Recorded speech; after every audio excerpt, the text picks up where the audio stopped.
Olá, olá, tudo bem com você? Bem-vindo a mais uma viagem do Trem das 11. Meu nome é Pedro Gustavo e eu serei seu guia. Lembre-se, é uma viagem de trem, então não tenha pressa. Se aconchegue no seu lugar e aproveite a viagem. Há algum tempo eu topei com um coach e ele comentava num vídeo do YouTube sobre uma abordagem nova que tem no mundo executivo. O nome desse coach é Alain Cardon. Arlan, A-L-A-I-N. Vou chamar de Alain. E ele trabalha como consultor para executivos, para times, para organizações. Você consegue encontrá-lo facilmente no YouTube ou no Google, se você quiser procurar. Ele é um senhorzinho bem bacana. E ele descreve uma situação parecida com o que eu vou descrever agora para você. No YouTube, num dos vídeos dele. Num trabalho de coaching que ele foi fazer numa organização, ele se dispôs a acompanhar a reunião dos diretores da organização. E nesse acompanhamento ele buscava exercer uma postura de observador sem influenciar. Ele trabalhava para que os envolvidos ignorassem o fato de que ele estava ali, para que suas observações fossem as mais fidedignas possível. Ele procurava assegurar sempre, constantemente ou adequadamente, para que eles ficassem à vontade e fizessem o que sempre faziam. Talvez isso, na prática, demore alguns dias, mas depois a gente acostuma, como tudo na vida. E ele ficava ali observando. Nas observações dessa organização específica, ele notou um funcionamento curioso. Em todas as reuniões existiam papéis que os executivos acabavam assumindo sem perceber. Eles repetiam padrões de comportamento e os resultados eram quase previsíveis. Por exemplo, ele notou que uma pessoa tomava a frente de uma forma um pouco mais autocrática, mais controladora. Outro ficava calado, concordando. O outro falava sobre sua contribuição somente no final da reunião. E outra pessoa tinha comportamentos como se estivesse emburrado, sentindo que sua voz não era ouvida. Como a atuação dele era sistêmica, ele buscou fazer esse acompanhamento em mais locais, em mais grupos da organização. Então ele foi até para níveis hierárquicos diferentes. Ele repetiu a mesma forma de observação, sem influenciar, começou a acompanhar várias reuniões e notou que num nível mais tático, diferente do nível estratégico anterior, ele viu os mesmos papéis. Viu que alguém era autocrático, viu que alguém era calado e falava só no final, viu que outra pessoa concordava com tudo, viu que outra pessoa emburrava, os mesmos papéis anteriores. Aí ok, fez as anotações, seguiu a sua investigação e viu que o mesmo padrão também se repetia em níveis mais operacionais, além do tático e além do estratégico. E notou os mesmos papéis e as mesmas dinâmicas. Autocrático, um cara mais calado, falava só no final, um mais emburrado. Mesmo num grupo que aparentemente não tinha ligação com o nível estratégico, né? Nível operacional normalmente não tem. Em empresas bem estruturadas e hierárquicas, não tem muita conexão com o nível estratégico. Então, eu te pergunto, o que acontece com aquele formato do nível estratégico acabe se propagando para diferentes níveis e grupos da organização? Antes de responder isso, vou te convidar para mais um exercício de imaginação. Vamos imaginar que nós somos seres humanos que vivíamos há mais de 10 mil anos atrás. Os historiadores dizem que o processo que nos levou à cultura sedentária, né, que iniciou a ideia de civilização, aconteceu há mais que isso, há mais ou menos 12 mil anos antes de Cristo. Então a gente pode até inferir que a espécie humana é mais velha que isso. Se nessa época a gente já estava montando as tribos e a sociedade, provavelmente antes disso houve uma época em que a gente convivia em clãs, sobretudo clãs familiares. Então, imagine que eu e você somos parte desse clã. Nós somos parentes. Vamos olhar para as chances que a gente tem de sobreviver. Quais são nossas forças e nossas fraquezas como membros desse clã? Bom, a gente com certeza não é o animal mais forte dessa região. A gente não tem presa, não tem músculo para bater, não tem músculo para correr, não aguentamos pancada, a gente não é veloz, não temos cascos, não temos escamas, a gente precisa de água frequentemente, senão a gente morre. Se a gente come alguma coisa estragada e passamos mal, facilmente morremos, já que não tinha medicina. Se quebramos algum osso, a gente cai de algum lugar ou sofre algum ataque, também grande chance de morrer. Somos absolutamente frágeis em comparação a outras espécies. Além disso, somos uma das poucas espécies que não nasce pronta. Somos altamente dependentes do convívio social, dependemos da nossa mamãe. Se a gente é deixado sozinhos, morremos. O que não acontece, por exemplo, com o elefante, com a girafa, com o cavalo. Nós já olhamos, como membros desse clã, esse tipo de filhote desses bichos. E a gente viu que depois que eles saem da mamãe, saem praticamente prontos. Logo depois que saem do útero. Em pouco tempo eles já se sustentam. Eles andam, alcançam o próprio alimento, conseguem sobreviver por si só mais rapidamente do que a gente e os nossos parentes lá do clã. Vamos imaginar que entre nossos parentes a gente tem um mais ousado, um mais corajoso. Ele é rebelde, não obedece às regras do clã. Ele briga com todo mundo. Ele deseja obter mais comida para ele mesmo. Acha que a partilha da comida é injusta. Não escuta os outros. Aventura-se sozinho lá na floresta, no bosque onde a gente está.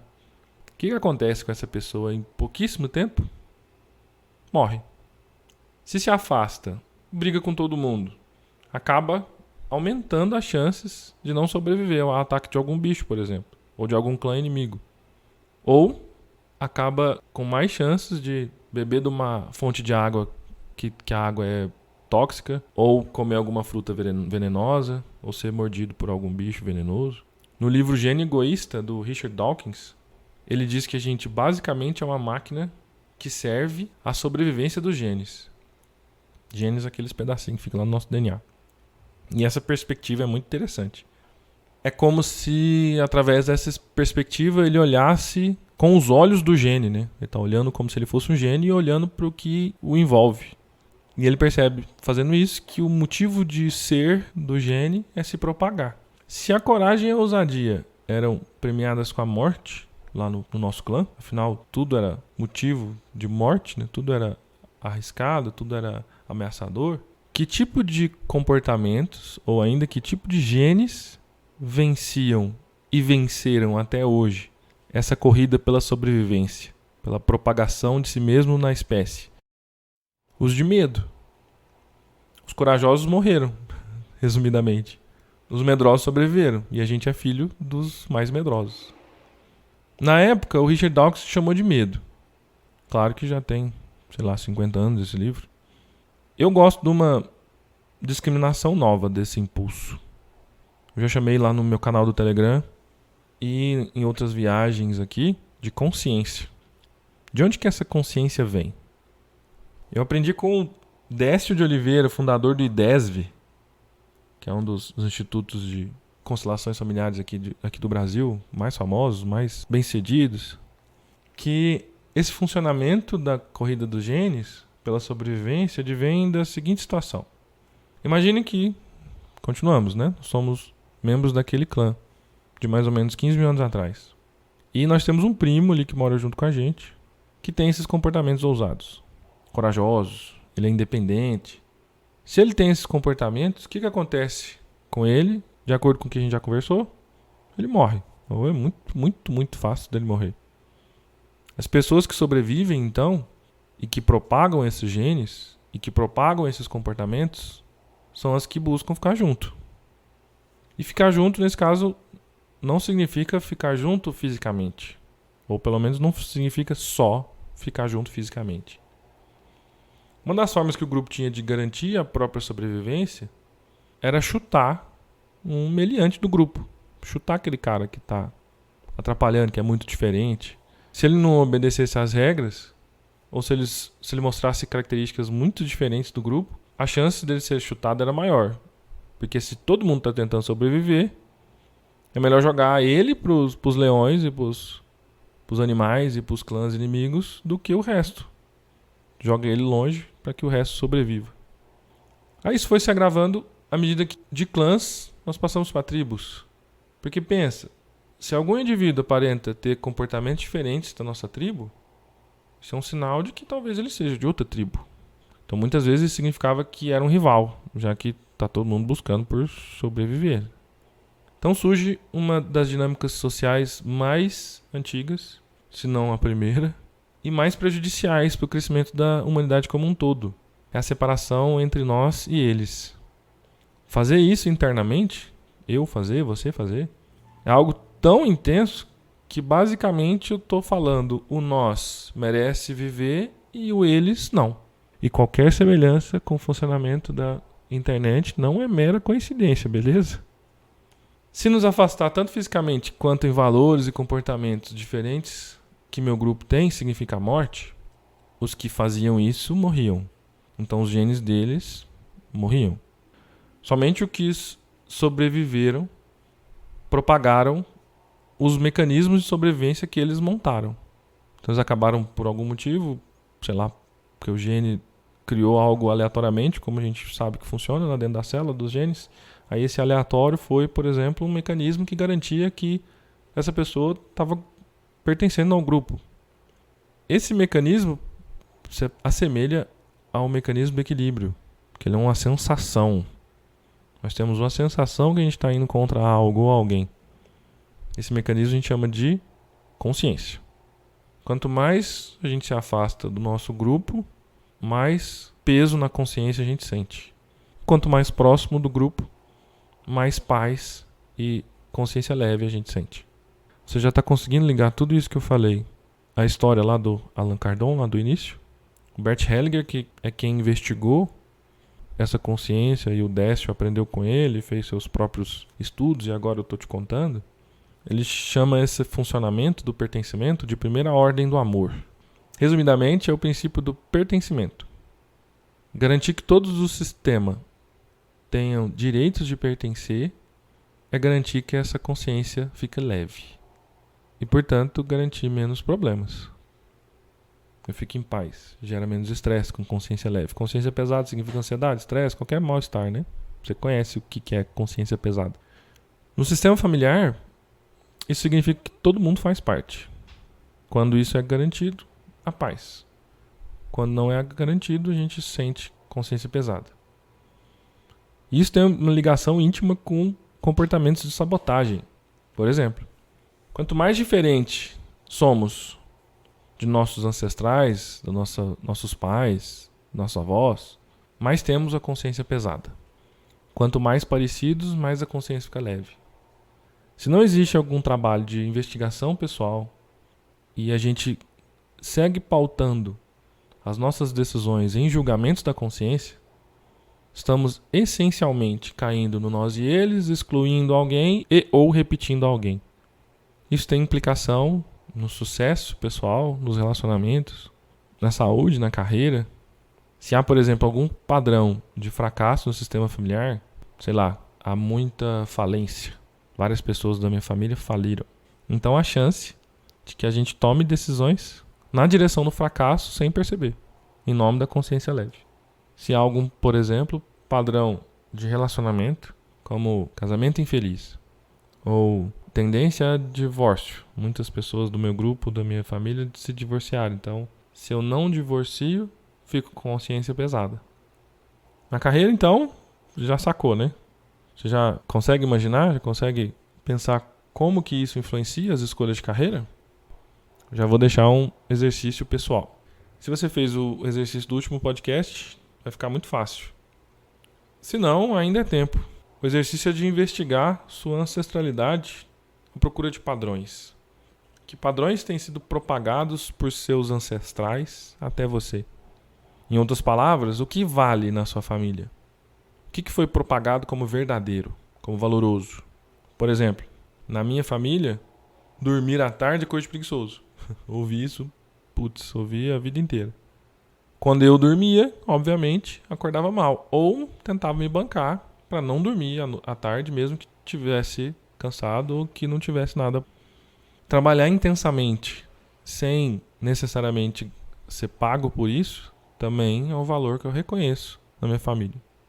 Hoje em dia, esses dois valores estão mais em paz comigo. Mas, se eu não fizer um trabalho frequente de revisão das coisas que estão acontecendo comigo, as decisões que eu tomo, tem chance de eu cair de novo. De eu, em nome da consciência leve, entrar no trabalhar demais ou entrar nesse de não posso dormir à tarde. Apesar de que esse está mais fácil. Entenda que eu estou falando de coisas que não são racionais. São princípios mais profundos. Vêm de partes anteriores até às nossas emoções. Não está no nível comportamental, está bem lá profundo. Naquela ideia de cérebro trino, são funcionamentos próximos ao bater ou correr, ou próximos ao cérebro reptiliano, lá profundamente. Pertencem ao sentir e não ao pensar. Lembre-se disso, que isso é importante. No sistema eu, ou seja, naquilo que as minhas partes do corpo, as minhas histórias pelas quais eu passei, os sonhos que eu já tive e tenho, as experiências que eu já obtive, no sistema composto por essa soma, a relação entre essas coisas, acontece algo muito parecido. Se por algum motivo eu quero excluir alguma parte de mim, vamos supor um hábito, ou uma pessoa, um relacionamento que eu tive, a consciência pesada aparece. Muitas vezes o funcionamento é muito sutil. A dinâmica mais óbvia que eu já vi nesse sentido, que eu me pego de vez em quando, é a de comer doce, sair da dieta. A vontade de comer alguma coisa está lá. Olhar um chocolate, um bolo maravilhoso e vai dar vontade. Ela vai aparecer de novo. Se a gente tenta excluir essa vontade, a gente pode até conseguir à medida que formos conscientes, né? Tivermos controle racional. Mas a gente não se mantém no adulto a vida inteira, toda hora, no racional, consciente. Então, se tiver algum deslize, é como se nossa criança interna viesse e falasse: você não vai me dar? Então peraí, agora você come 3 pedaços, agora você come uma barra de chocolate inteira. Isso funciona também, por exemplo, no caso de algum padrão de relacionamento, algum ex, algum comportamento meu num relacionamento, para fazer exercícios também, para uma nova rotina em geral, para guardar dinheiro. Enquanto aquela parte que a gente está tentando excluir não for vista, não for concordada, enquanto ela não se sentir vista, não se sentir aceita como é, enquanto a gente não vê o que ela quer, enquanto a gente não se conecta com a intenção positiva dela, que foi assunto de outra viagem aqui desse podcast, tem chance dessa consciência pesada se instalar e a gente toma alguma decisão em nome da consciência leve para poder reincluir aquilo. Quebramos o princípio do pertencimento, quando essa parte a gente tenta excluir, aí nossos funcionamentos automáticos, nosso inconsciente, vai tentar reincluir isso tudo em qualquer deslize que a gente tiver da parte racional. No sistema de uma organização, a mesma coisa. Se existe algum funcionamento, comportamento ou valores bem estabelecidos, ir contra aquilo gera consciência pesada. Não é à toa que, por exemplo, advogados e advogadas se vestem de forma muito similar. A vestimenta é um sinal emitido para o universo, para todo mundo que estiver vendo, que significa mais ou menos: eu pertenço ao grupo dos advogados. No exemplo do Allan Kardec, idem. Os níveis abaixo do nível estratégico estão dizendo: sim, eu pertenço a essa organização, ao tanto que eu faço igual. E esse exemplo te dá uma dica para um segundo princípio, não é? Qual que é a diferença entre os níveis e pessoas? Níveis estratégico, tático, operacional e as pessoas que fazem parte desses níveis, percebidos pelo Allan Kardec. Qual a característica sistêmica difere em cada caso desses, mesmo que porventura sejam pessoas, por exemplo, com a mesma formação intelectual, com a mesma idade? O que está diferenciando um para o outro e o que é parecido de um para o outro? Qual que é o princípio sistêmico por trás dessa dinâmica? Como sempre, eu vou te deixar um convite. Se você viu e fez parte da última viagem que a gente fez, você já tem um mapa dos elementos envolvidos naquela questão que eu pedi para você escolher. Para você começar a refletir, a caminhar na direção do mais. Se não, escolhe uma questão agora de algo que você queira melhorar, trabalhar, refletir. Investigue, reforçando o que eu falei anteriormente, se a questão que você escolheu tem similaridades com dinâmicas do sistema que você faz parte. Aí, se for uma questão de carreira, você pode olhar para as pessoas da sua carreira. Se for uma questão organizacional, você pode olhar para as organizações, ou para a organização que você faz parte. De qualquer forma, experimente olhar primeiro para o seu próprio sistema. Veja se isso se repete em outros elementos. Se sua carreira repetiu-se por outras pessoas. Se essa questão que você está trabalhando, que está perguntando, que está precisando, se ela vem de mais alguém, outras pessoas sofreram também, ela é comum à sua família, às pessoas que fazem parte da sua família? É uma questão que se repete em organizações do mesmo nicho que o da sua? É uma questão similar a profissionais que têm a mesma profissão que você? O que você pode fazer para resolver essa questão de uma forma que garanta o seu pertencimento, que sinalize eu ainda pertenço e ao mesmo tempo fique mais leve? Estamos falando de questões profundas, então não evite só pensar racionalmente. E uma forma de fazer isso é focar no seu corpo. Pensa numa saída para a questão que você escolheu trabalhar e sinta essa saída. Quando você se imagina fazendo-a, você sente peso? Sobretudo no peito ou nas costas? Você sente leveza? Faz com que você sinta que está expandindo ou que está se contraindo? O que você decide fazer, mesmo que como experimentação, de uma forma segura, que garanta que você vá na direção do que você quer, ao mesmo tempo que garanta seu pertencimento e a consciência leve? Essa foi mais uma viagem do Trem das 11. Obrigado pela preferência. Se você tiver curtido a viagem, compartilhe com quem você conhece, para que também possa curtir o que foi encontrado aqui. Se alguma coisa que eu te falei gerou dúvida, crítica, ou você tem alguma solicitação, algum pedido de assunto, você pode me encontrar no Instagram, no perfil @pedrogustavo.com.br, ou enviar um e-mail para pedrogsribeiro@gmail.com. Um grande abraço e até a próxima.